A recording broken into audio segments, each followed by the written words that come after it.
Welcome in to sportsbookreview.com. I'm Gary. And I'm Chris. This is the college football show, the Pac-12 preview. That's right. It is conference preview season.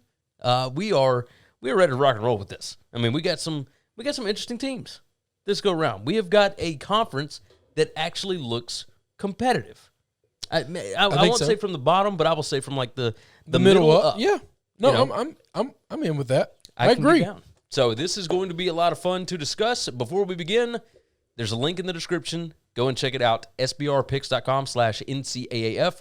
That is your one-stop shop for all of your college football gambling content that you are going to need this season. And you can find our videos there. Easy to do. All of our previews and everything you can find right there. Or, again, if you're watching this on YouTube, just like the video and make sure and subscribe to the channel. That is the easiest way to do this. So go ahead and do that. If you like what we're talking about today, if you want to tell us, kudos, congratulations, hey, you guys are smart as a whip, well, then you can do that. You can hit us up in the comments below, or you feel like arguing or whatever, you can do that as well. You can find us on Twitter. I am at GaryWCE. I'm at Chris B. Giannini. Or you can also email us if you are super old school. You've been around on this world for a really long time. You don't know what this Twitter thing is. You don't know what this YouTube comment thing is. We get that because we are gradually getting to that age as well. You can email us. I'm Gary at winningcureseverything.com. And I'm Chris at winningcureseverything.com. Let's fire in topic number one, team number one, the Arizona Wildcats. First-year head coach Jedd Fisch. What a name. What a name. But it seems like this guy knows what he's doing. Just in the first however many months that he's been on the job, he was with the New England Patriots, right? Sure. Not a ton of college experience, but that's okay. If you know football, you know football, right? We figured that part out. This team went 0-5 last year under Kevin Sumlin, and they were a disaster. They nearly upset USC in the first game of the season. Probably should have won the game, honestly. But they got demolished the rest of the year. And at the end of the season, the 70-7 track meet whipping that Arizona State put on the Wildcats, that was just the end for Kevin. They had seen enough. We know it's a COVID year. We know it's been bad. Doesn't matter. But you can't lose 70-7 to our rivals. That will not cut it. So Jedd Fisch comes in. He brought in double-digit P5 transfers this year, including 3 new quarterbacks. By the way, USF quarterback Jordan McLeod that I was talking about earlier on the AAC preview.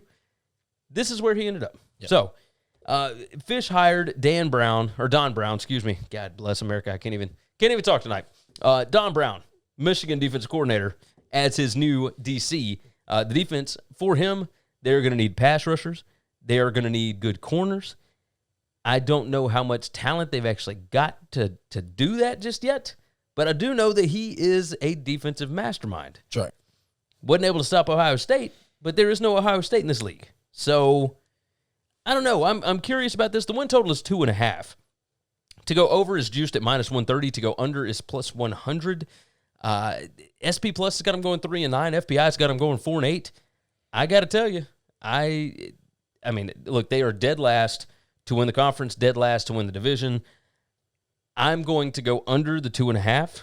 I think BYU, San Diego State, as 2 of your 3 non-conferences, tough. Not ideal. Tough. Not ideal. So I'm going to go under the 2.5. I don't see where the wins are. What was the juice again? +100 to go under. Yeah.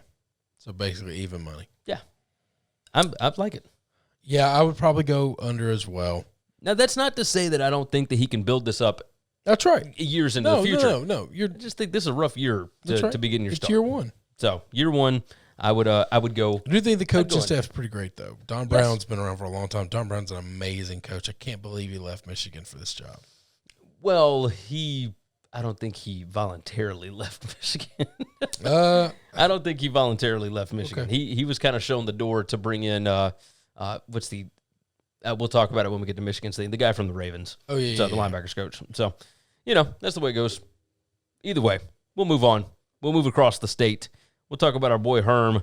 There is no win total for them as it sits right now. Yeah, I was just about to say they're not going to have anything on the books now with all the chaos and ruckus going on with them. I will say they still have division odds out, and they still have conference odds. They are second in the division at +180, and they are fourth in the conference at +450. I'd love to be able to get my ticket back.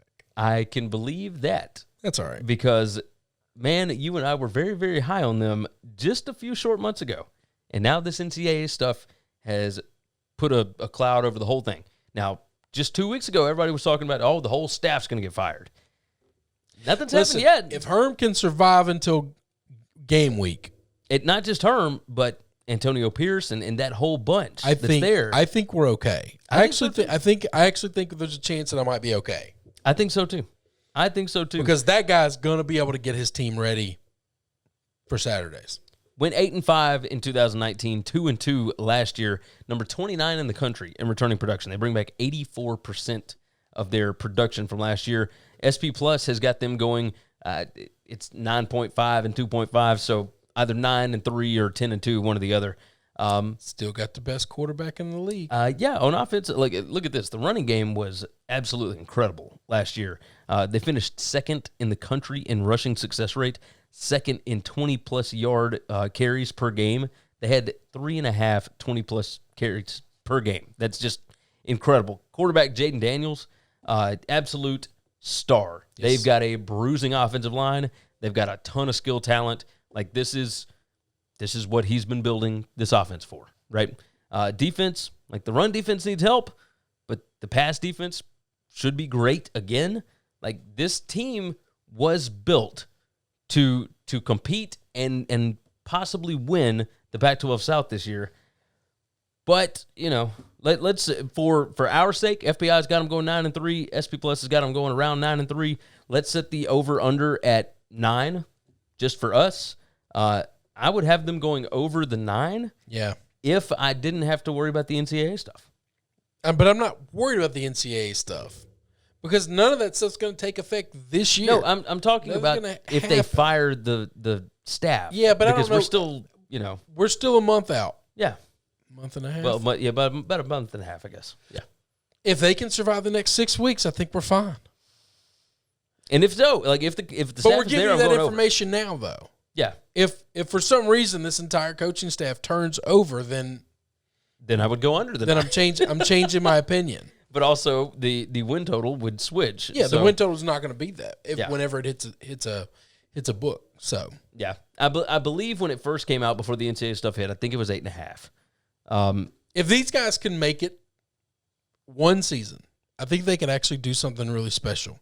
I think they can as well. And then after they do something special, you know what happens? They just give the finger to the NCAA and say, we don't care. Yeah. We're keeping this thing together. We're figuring this thing out. The only game where they are projected to be an underdog by more than a field goal is at Washington. That's the only one. Yeah. So that's the only quote-unquote likely loss on the schedule. Well, and that's a situation where if you win all the rest and lose that one, then you're at least playing for the championship. You got it. So, yeah, I think it's going to be interesting. We'll move on from there, and we will talk about the Colorado Buffalo, or the Buffaloes, or whatever. Carl Durrell's bunch. You would talk about Colorado before talking about Cal? Well, Cal is in the north, so we're in the south right now. I just did alphabetical. That happens. It's all good. I was like, wait a minute. Did I have a stroke? No, we're going by division. So we're starting with the South. That's right. We'll move into the North after. But Colorado is our next bunch. SP Plus and FBI both have them going 5-7 this year. They went 5-7 in 2019. They went 4-2 last year and impressed. Yes. In Carl Durrell's first year. That's right. Had a safety playing quarterback, all that kind of stuff. Now he's gone. They had all kinds of issues, but they fought through those issues. Yeah. Win total sits at 4.5. Over and under both are juiced at -115. The first season, impressive. They got demolished in the 2 games where they played actual good teams against Utah and Texas. Like, they got smoked down in those games. But how many of those games are you going to have each year? Like, they do host Texas A&M this year, so that's not ideal. But other than that, I mean, Minnesota, Northern Colorado, like, those are your non-conference games, okay? Yeah, whatever. Minnesota, I think, is going to be better than you think, but that's okay. I mean, we shall see. Minnesota's run defense last year was hot garbage. Okay. Hot garbage. But either way, the offense, they got big play potential, man. That's right. Running back Broussard, wide receiver Stanley is back. They were not efficient last year, but they were explosive. Like, when they hit plays, man, they hit them big. And it was a fun type of offense to watch. Tons of skill talent returns, but the question is, who is going to be the quarterback? So we still have no idea on that. It's 2-3-headed race at this point. Who knows?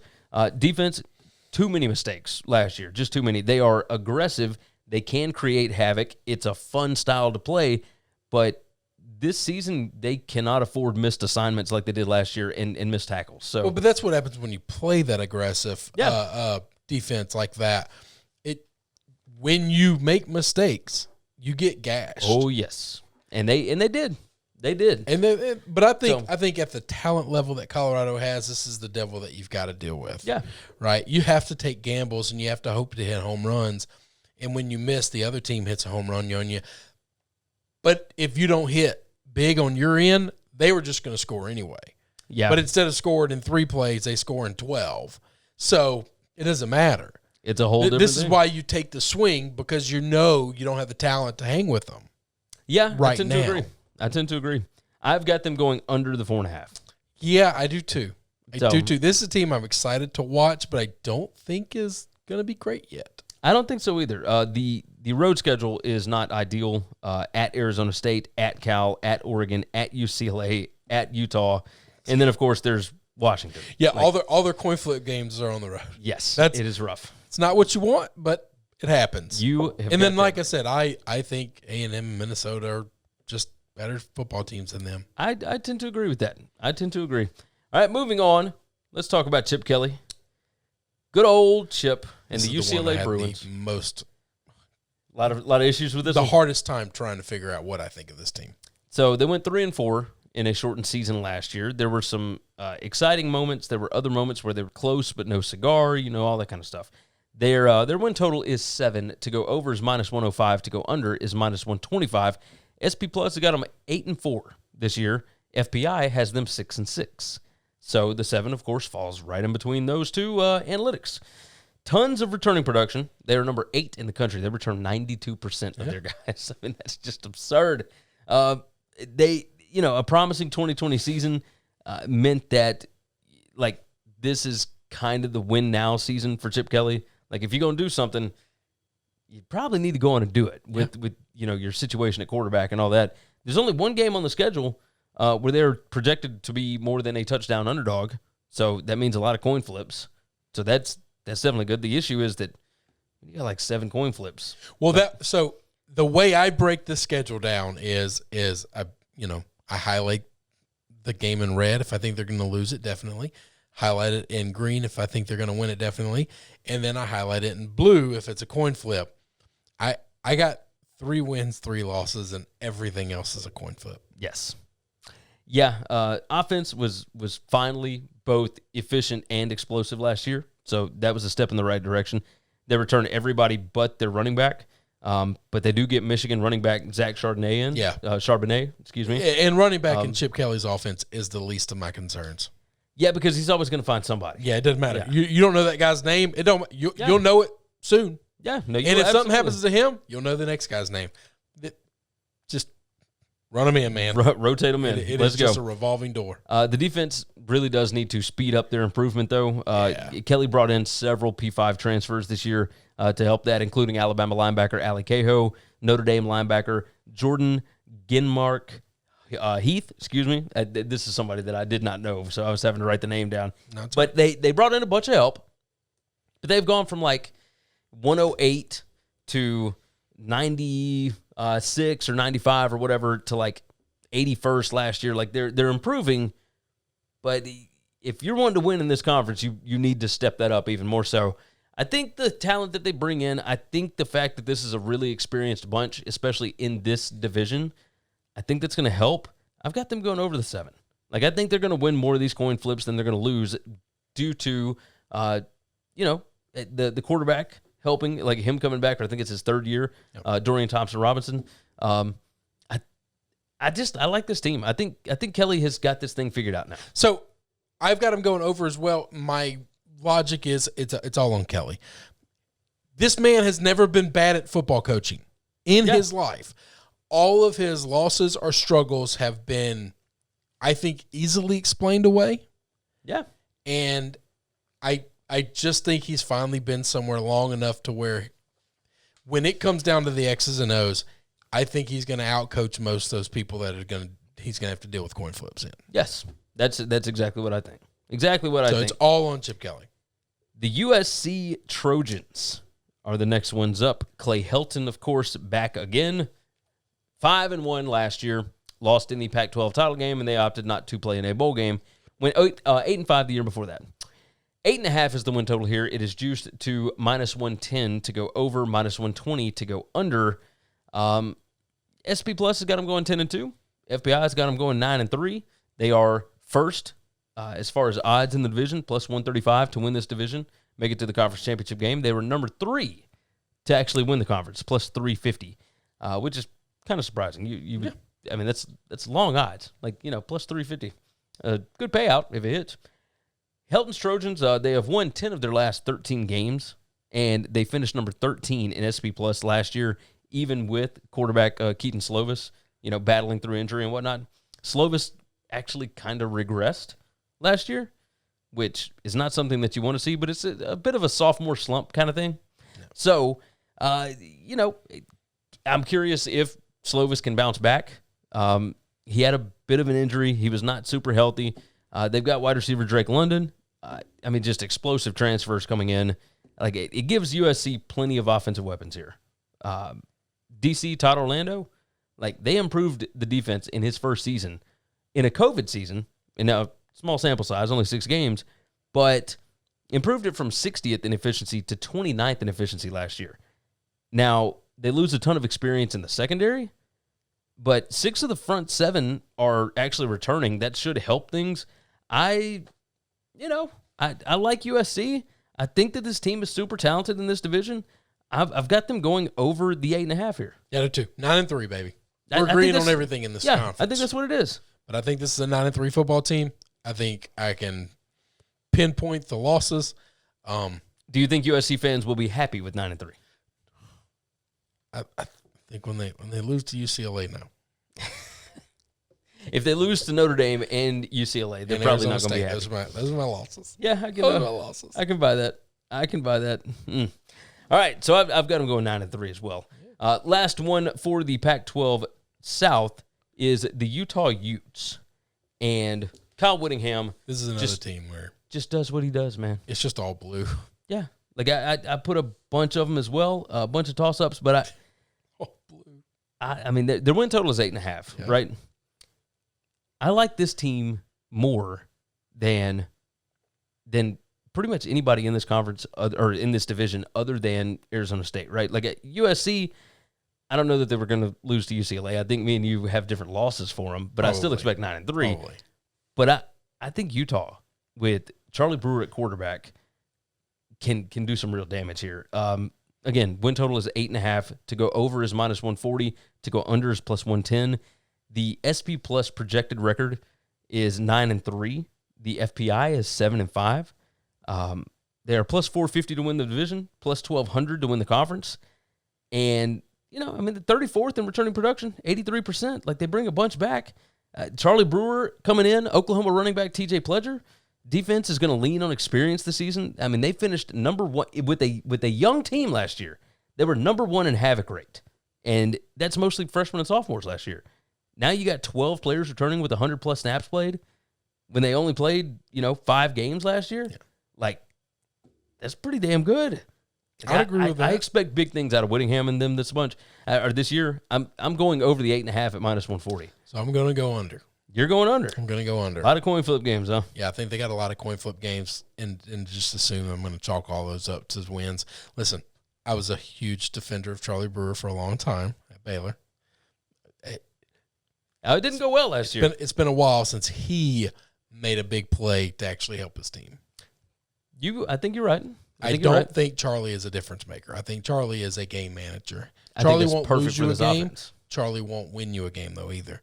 I think if USC takes that step up with the athletes that they're going to have and the skill talent they're going to have, if UCLA takes that step up, if Arizona State takes that step up, at some point in time, Charlie Brewer is going to have to make plays. They can't just rely on the defense every week because college football is getting away from that.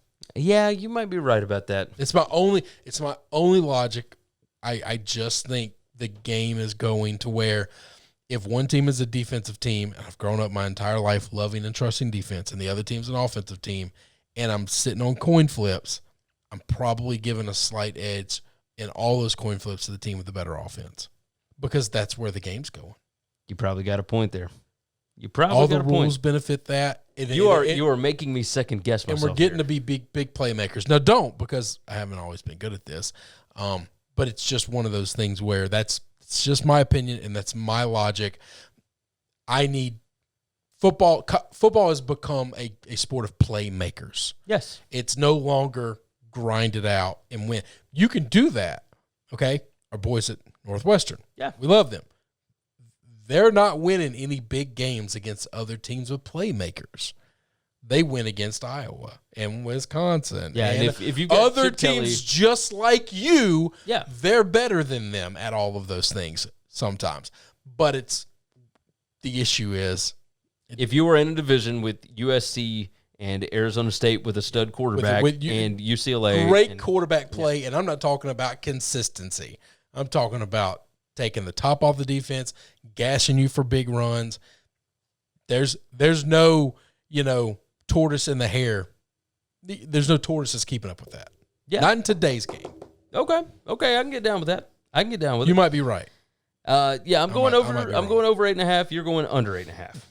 With that you got to said, differ sometimes. You are correct. So, with that said, we're going to move to the Cal Golden Bears and Justin Wilcox in that bunch. This is one I'm very curious what your thoughts are.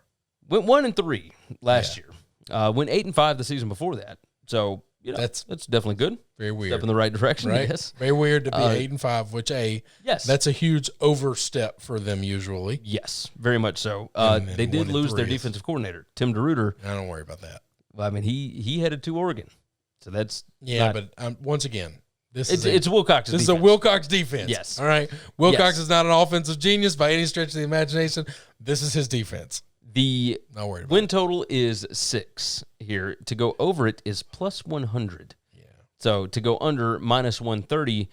Looking at the schedule, and they got toss ups right out of the gate, man. They're playing Nevada, who has that's a stud team. Much improved. They got Nevada, and then they play at TCU. At TCU, that's crazy. Yes. Now, they do have a built-in win with Sacramento State, so that's good. But then you go to Washington. Now, remember, Cal has a couple of wins over Washington in the last however many years. I've got no idea what to make of this team. I don't either. They beat teams that they shouldn't. They lose to teams like Oregon State and UCLA, who have been terrible over the last however many years. Now, both of them are getting better. That's right. Does that mean Cal beats them now that they're getting better? Who knows? I don't know. Lots of starters back on offense. This is the hardest one for me to figure. Cal, a couple of years ago, when they went 8-5, they went 7-0 with quarterback Chase Garbers starting. He was not good last year. No. Not at all. Offense doesn't produce any big plays. They were number 112 in passing success rate. They're bringing a lot of those guys back. Cameron Good, the linebacker, he needs help. Cornerback, Josh Drayden, those two are studs. But they need help on defense, man. I think they're going to be okay on defense. I trust Wilcox to field a good defense, right? Yeah. I trust they're going to be coached up well. They're going to make almost no mistakes on defense. They're not going to get some dumb penalty. They're not going to jump offside. They're not going to hurt themselves in any stretch. I feel like they need more talent in this conference, especially against this schedule. This is Utah multiplied by 1,000 by my logic. They need it's a bunch of playmaker to put up points, which means I got them losing potentially a lot of those toss-ups. I've got them under the 6. Okay, I do too. That hurts. I like Wilcox a lot. I hope good things. But this is one of those situations where you want to come be a DC somewhere? Yeah. We get you a job. You don't have to keep doing what you're doing at Cal, man. Yeah. That is not a way to live. Now, Berkeley is a beautiful place, but that is not living, man. It blows my mind that he hasn't been able to get an offensive coordinator. No, that doesn't scare. Listen, it's Cal Berkeley. You're not going to get talent. They're not going to be able to recruit anybody. Nobody's Tedford was able to get guys. What Tedford did there was he had the offense rolling, right? And then Sonny Dykes went in, and he had the offense rolling. And then they went the complete, and this is typical in a relationship. You were burned by the super pretty girl, That's right. then you're going to go out and date like a 5 for a little while. Well, She no, won't leave you. it's you're And then I'm not calling Wilcox a 5. I'm saying you're with somebody who's a workaholic, so now you're going to be with somebody who's lazy because the first one never made time for you. Like yes. They both have their own qualities that are positive and negative, but at the same time, you're choosing to go a different direction because the last thing didn't work out. Yes. Yes. The issue is Sonny Dykes isn't walking through that door to be an OC. No. That's the problem. Yeah. Yeah. I mean, it's a little confusing, but either way, we're both going under 6. Right? Yeah, I'm going under. That one hurt me. I was curious if you went over and I went under, it's going to make me feel like I was going to feel like a dick because I like Wilcox. I just don't think the offense is there. I don't either, but that's why I struggle. I struggle to give the coin flip nods to teams that I don't think can score. Makes sense. It's not that they're bad at scoring. It's the ones that cannot put up points. These are teams that are going to struggle to get 17 a week, and that's just not where college football is. You're right. The Oregon Ducks. Mario Cristobal went 4-3 last year, and in doing so, they actually won the Pac-12. It's the stupidest conference in the world. Yeah, it's just ridiculous. So, they didn't win their own division, but that was partly because Washington couldn't play them at the end of the year. So, it was weird. Last year was weird. They went 12-2 season before that. They are expected to win the conference, but the odds are plus 250. So they're number one as far as the odds go. Odds to win this division plus 110. Like there's also Washington in this division, so of course that's the way it goes. Returning production number 76. They got 74% coming back. Their win total is 9. To go over is minus 130. To go under is plus 100. SP Plus got them going 11-1. FPI's got them going 10-3 because they include the conference championship game and whatnot. So, probably somewhere around closer to 10-2 for them as far as their whatever numbers and whatnot. Road schedule, pretty absurd, but they are more talented than everybody in the Pac-12. They do have that tough game at Ohio State in the second game of the season. Former Cal defense coordinator Tim DeRuyter takes on the defense. It'll be great with Kevon Thibodeau and all those guys. They got some hosses up front, man. Yeah. Absolute hosses. This is a team that's loaded. They're loaded. The secondary is questionable. That's the part that worries me about this because if you're going against teams that can throw the football, USC, Ohio State, etc., they lost some dudes last year. And you're going to have some of those in your own division. Yes. Washington State, baby. Rolo is going to throw the football. Now, on offense, as far as scoring points, Joe Moorhead's second year here. They're going to be just fine. Quarterback Anthony Brown, I think, is going to be fine. Now, they do have other quarterbacks waiting in the wings. We understand that. But I think that this is Anthony Brown's team for this season. They got plenty of playmakers. They got dudes all over the field on that side of the ball. Totally agree.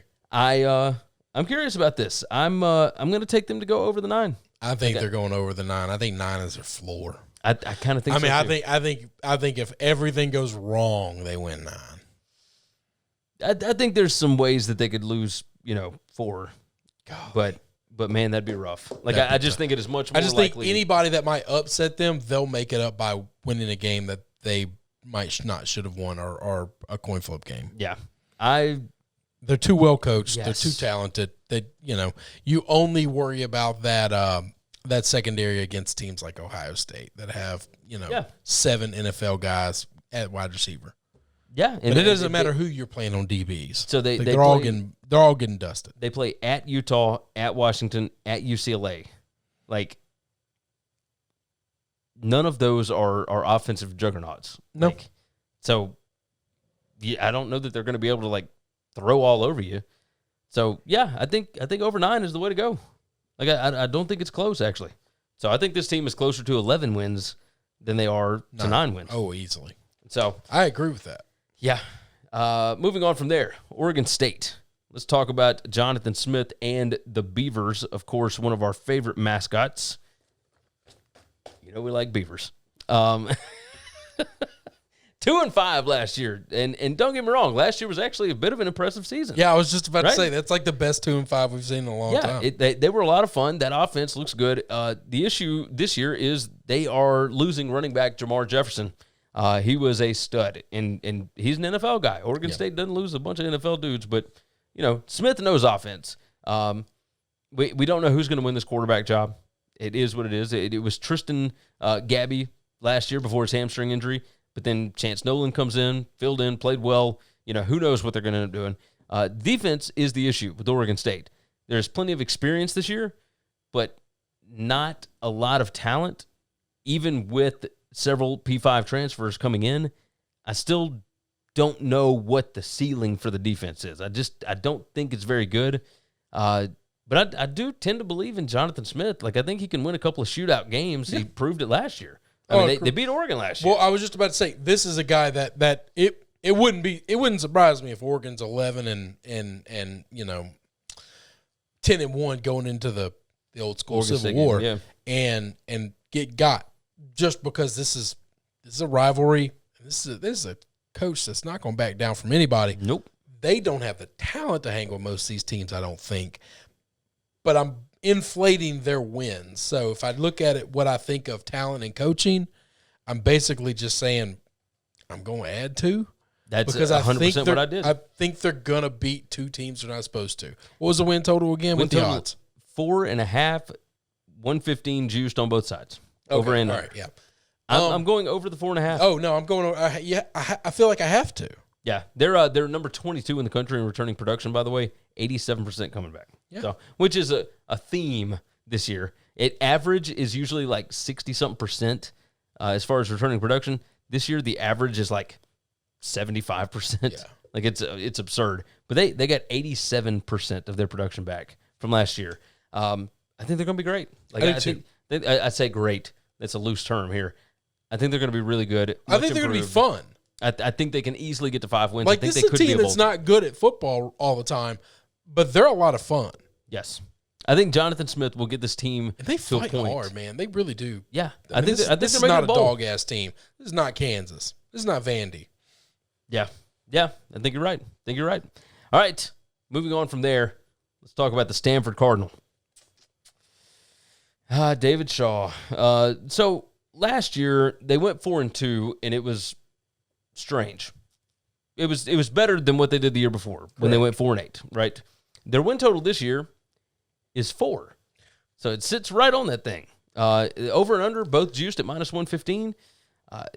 Projected record from SP Plus is 4-8. FBI's got them going 6-6. They play 12 Power 5 teams this year. But that's... Well, their non-conference game, they play at Vandy, they play Kansas State, and that one's in Arlington, Texas, the first game of the year. And they play Notre Dame at the end of the season. But I look at the schedule, and I can find 5 wins here.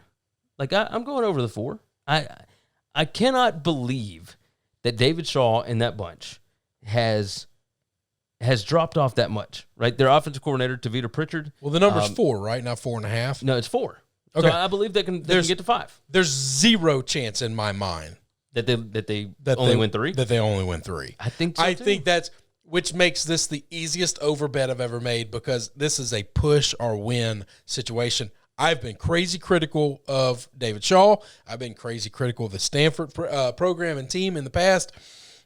I'm telling you, when I talk about the sea of blue, when I made their schedule, it was a bunch of toss-ups. There's one green. Yeah. In the whole list. That's it. I mean, it's one crazy. guarantee win, but I guarantee you they will win at least 3 other games. 4 is their floor.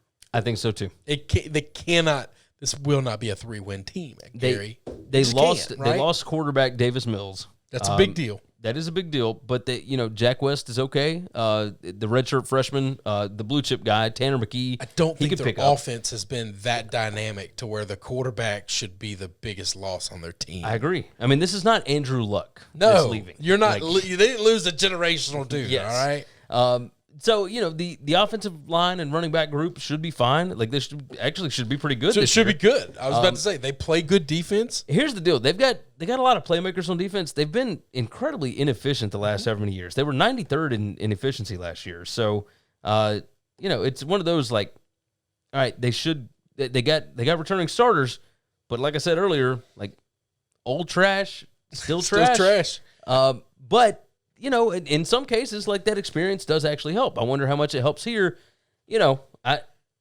I cannot see. I can't see him going 3. Yeah. I have disrespected this program in the past. 3 is an insult that I can't get to. If he only wins 3, is that fireable? Oh, yeah. No, it's not just fireable. It is, I'm going to need a written apology read on camera for all the times that you tried to say that he was a top 10 coach in college football. Yeah, if we had that debate multiple times. I know. If it blew my hair back every time. If it gets to that point, if and he only was wins rarely 3, 10, I will apologize. Okay, I will. I'm going to need that. But I do still believe that he's a pretty good coach. I do too. I do too. I just can't see 3. This is insane. Yeah, no, I'm with you. This is insane. Moving on from there, the Washington Huskies. And, man, Jimmy Lake, again, another first-year head coach that, it was just a bad year to be a first-time head coach, period, even if you're taking over a program that you've been with forever. So they went 3-1 last year. Looked pretty good in the process, too. Yeah, they look pretty good. They're a good football team. 8-5 in Chris Peterson's last season in 2019. Their conference odds plus 300, second behind Oregon to win the division. Second, plus 115, right behind Oregon again. Their win total is 9, plus 105 to go over, minus 135 to go under. And, I like a lot of these overs here. They are expected to be favored in every game sans Oregon. That's pretty crazy. Pretty crazy to think about. Like, favored at Michigan, favored at, my word, I'm looking at it now. I'm thinking about it. At Colorado, at Stanford, at Arizona, at Oregon State, at Michigan. That's their road schedule. That's not brutal at all. They got Cal, they got UCLA, Oregon, Arizona State, and Washington State at home. All right, look. Let's discuss this. Let's talk about this. They did lose the defense coordinator, right? Yeah. Pete Katkowski, I believe is the guy's name. I cannot. Sounds I don't remember how to. Close to what I would say. There you go. So I'm not going to try to say it. He's off to Austin. He's part of Steve Sarkisian's new staff, right? And everybody believes, yes, that is fantastic. But this was Jimmy Lake's defense, right? He was the DC for a long time. There's a reason why he got this job after Chris Peterson. Chris Peterson wanted him to have it. Now, rather than go in and bring somebody that doesn't know what's going on, they hire or bring up longtime assistant Bob Gregory to keep running the same damn thing on defense. I think defense is going to be fine. Offense was painfully predictable last year. 25th in success rate, which was good. But John Donovan, who got fired at Penn State back in 2015, John Donovan is going to John Donovan. That's what he does. He's incredibly predictable, but he's incredibly efficient. He runs a ton on standard downs like you would expect. Everything that you expect. First down, we're going to run the ball. And then on 2nd and 7, we're going to throw the ball. And then when we get to 3rd and 2, we're going to run the ball. It's everything that you would expect an old school smash mouth coach to do. And yet they were still pretty efficient. So while he's frustrating, they got a bunch of dudes back. This should be the best version of his offense that we've seen. I'm going to go over the 9 at plus 105. I like the plus odds here. If they're favored in every game but one, I think they can easily get to 10, and they might even get to 11. If they can win at Michigan, there's a chance they could beat everybody but Oregon. There's a chance. I'm going to go under. I think this team is overrated. I think they are projected to be that good now. I think by week 6, they won't be favored in all those games behind them. Okay, here's the first however many. Montana, at Michigan, Arkansas State, California, at Oregon State, and then a bye. Mm-hmm. And then they play at Arizona and at Stanford before they play Oregon. There's a chance they could be undefeated going into Oregon. They play UCLA before that Arizona game. Oh, yeah, UCLA. Yeah, okay, so they could lose. I'm going to go over the 9. That's fine. We'll disagree on this. I'll go under. These where the coach is not super experienced, very difficult for me and you to be able to agree on these things because it's just whatever you want to buy. You buy what he's selling? I think Chris Peterson was a genius, and if they don't fall off at all after losing a bona fide top 10 coach in college football, then he was never a top 10 coach in college football. That is one way to look at this. That And is one I way to think look he at it. was, and therefore, this is the first real true year without him. Valid point. The Washington State Cougars are going to close us out. My favorite coach in this conference. Nick Rolovich. The Leeds to Rolovich offensive transition has been pretty smooth thus far. Yeah. Now, they did go 1-3 last year, but they only got to different, play 4 but they're games. not a lot different. No, I mean, it's the run and shoot thing. Yeah, Man. you just rocket fire, baby. It's last year was a throwaway, basically. We talk about that Don't because count. they just had guys out all the time last year. But went 1-3. They went 6-7 the year before that in Leach's final season. To win this division, plus 1,400. Probably not going to happen this year, but that's okay. Win total is 6. Not bad, right? Minus 125 to go over, minus 105 to go under. So they expect them, more than likely to go over as opposed to the under. SP Plus has got them going 6-6. FBI, however, has them at 5-7. The offense already had weapons for quarterback Jaden DeLaura, but they brought in a bunch of P5 transfers to kind of help, but I don't think the offense was the issue, and I don't think that it's going to be the issue so long as Rolovich is there. He'll be able to find a way to score points. That's right. The defense, however, ranked number 108 in efficiency in 2020. They were able to create havoc plays. This is another one of those that's super aggressive and whatnot, but kind of let some things get away from them. They brought in 4 transfers to help improve from the number 117 success rate defense. Like, the efficiency was putrid. Still not a lot of talent there.